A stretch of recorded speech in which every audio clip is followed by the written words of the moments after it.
I haven't paid ultra close attention to the executive orders. Some of my reporting in the lead up to his inauguration and also during the campaign, as it related to, the Trump camp in particular, are some of his connections to these big tech figures, whether it's Elon Musk or figures that are, also part of the so-called PayPal mafia, David Sachs being the crypto and AI czar, for example, and someone like JD Vance having relatively close proximity to Peter Thiel, someone at a top HHS position, Jim O'Neill, also very close to Peter Thiel, who has, I would argue, wildly different views than Robert F. Kennedy, who's supposed to lead HHS, especially in terms of deregulation, biotech, and mRNA technology. What are these things ultimately going to result in? And I would consider people to consider those connections and also consider that there's a high likelihood, just like in the first term, that there will be a lot of, deregulation over the next 4 years. And I'm sure a lot of people will be happy about that. But I think some people that voted for Trump may not be, particularly in the Make America Healthy Again movement, where deregulation at the FDA, for example, could result in a flooding of the market with mRNA products, which are very controversial with a significant segment of Trump's base, for example. Or when Trump was in office the first time, he deregulated biotech and agriculture pretty significantly.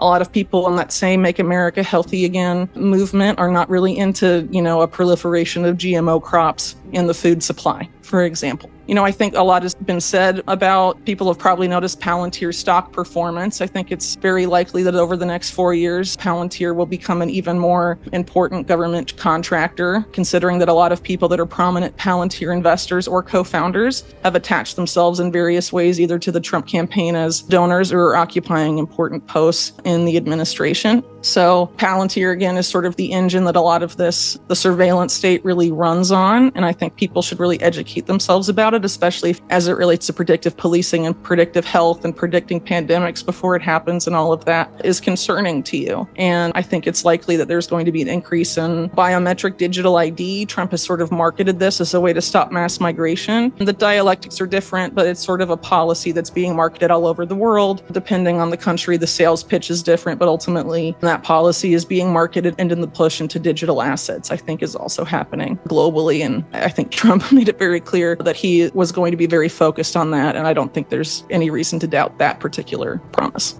I personally am of the view that there are oligarchs that are interested in king-making markets. I think that's particularly true of someone like David Sachs, who's going to be the crypto AI czar and doesn't have to divest from any of his investments or other potential conflicts of interest with some of the firms that he'll be involved in overseeing or deciding regulation on. And when you have that type of power, you can easily king-make and pick and choose companies that you want to see win. And so you kind of have to wonder if this is really going to be a free market type of situation, as a lot of people would like it to be, because when you have that type of centralized power sort of deciding who wins and who doesn't, and, having OpenAI and Oracle, for example, in this recent announcement, those are very big companies. They're likely to only get bigger should there be a more decentralized landscape in these industries that are so important to foster competition. Or are we getting close to a quasi-monopoly model in certain fields of big tech? And I think that could be potentially problematic and something to look at, especially when you consider that there have been,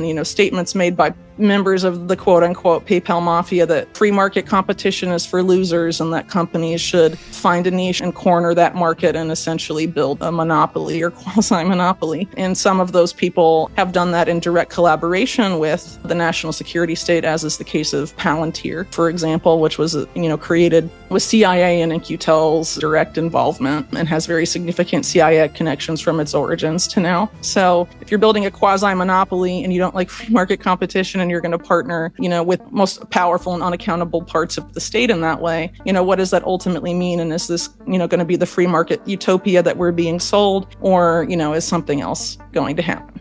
It's not really surprising to me that there's being a big push into AI infrastructure. And this is something that's really been what I would argue a bipartisan push that's been going on for some time, starting with really the National Security Commission on Artificial Intelligence that was led by Eric Schmidt. Even though he's a Democratic donor, has been very active in this space and sort of has the same view, propagated by more Republican-leaning big tech figures, that the U.S. needs to outcompete China in AI specifically. And some of the National Security Commission on AI comments and presentations they gave that have since been released through Freedom of Information Act requests essentially suggest that the roadmap to doing so is to impose lots of domestic surveillance and AI-powered surveillance technology on the American public as a way to sort of leapfrog China, because they argue that China has already done that and thus has a much larger user base and data set for all of these different AI technologies. And so in order to outdo them, we must drastically increase our user base of these AI technologies, which includes things like surveillance, facial recognition, expanding e-commerce, reducing in-person shopping, and really in-person activities, including healthcare, in-person doctor visits, moving to telemedicine as much as possible. And this was really a big focus of that commission, which was the meeting of the national security state and the big tech industry in the years prior to COVID-19. And a lot of that push into the digital realm was a consequence of a lot of COVID-19 era policies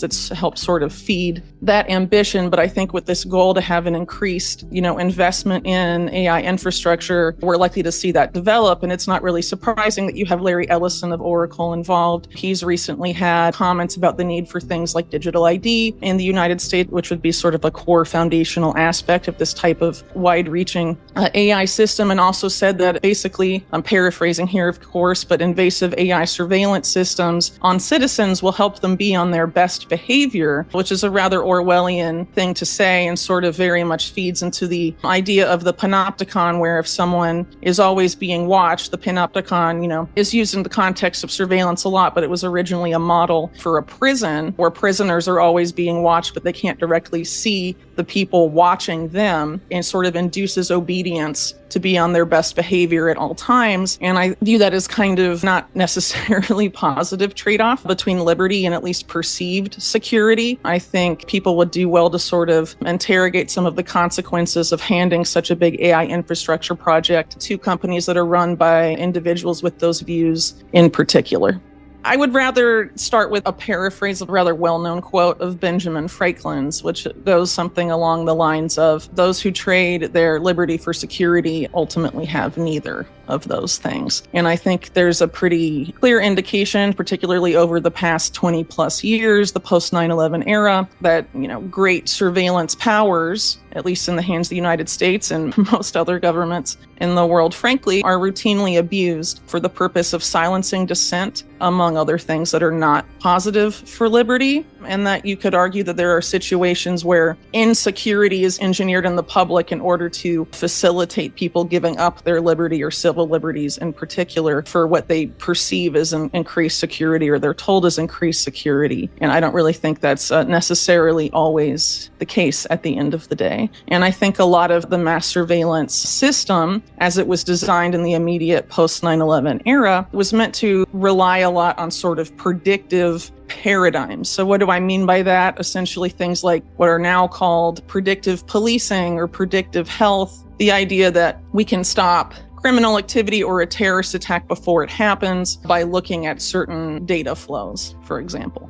And the same was also posited in the post 9/11 era for stopping bioterror attacks before they happen and natural pandemics before they happen, which is also kind of a sticky issue because some of those proposals and their sort of resurrections in the post-COVID era, I think, are a little dubious because they sort of creating interventions, health interventions, before symptoms even show up in a particular population based on certain markers identified in AI and sewage water, for example, and things like that. So you're really putting a lot of trust in algorithms, and sometimes those algorithms are not as accurate as the company claims. And as far as I know, a lot of those claims are not independently vetted. So ultimately, it could, lead to some unfortunate consequences, I think, particularly if you're trying to prove in a pre-crime scenario that you weren't going to commit the crime. It's you versus the algorithm, and who do you think, the position of authority is likely to side with in those scenarios. I think it's kind of creates sticky situations. I sort of see the government as a public-private partnership. The public sector, because of political donations, among other things, is always very in tune to the concerns of the private sector, and a lot of the most powerful players in the private sector and in the financial sector are very interested in sort of de-risking the world as much as possible, and a lot of intelligence agencies sort of share that view. And so I think a lot of this surveillance and this predictive paradigms and all of that, a lot of it sort of comes down from their perspective, I think, to sort of de-risking the society and markets as well. So, if you want to take risk to zero that there will be crime in a particular area, the type of interventions you would have to impose would be pretty significant, right? It doesn't sound bad when you phrase it that way necessarily, and that's why I was phrasing it that way, because I think that's how these people in elite circles tend to think about it, ultimately, at the end of the day. If you're the CIA, for example, you don't really want to have to be more transparent and more accountable for things you have done in the past. I think that's been pretty clear with their history as an agency. But they'd be more interested in eliminating the risk for them that they would have to make those behavioral changes, I guess you could say, as an agency. So what would you do to prevent that kind of risk from happening? Would you manipulate the public sphere and the public discussion around the CIA to make those things unpopular? De-risking can take many forms, but I think these people generally tend to think of things in terms of risk to the activities they're doing, especially those that tend to be gray area or, potentially illegal.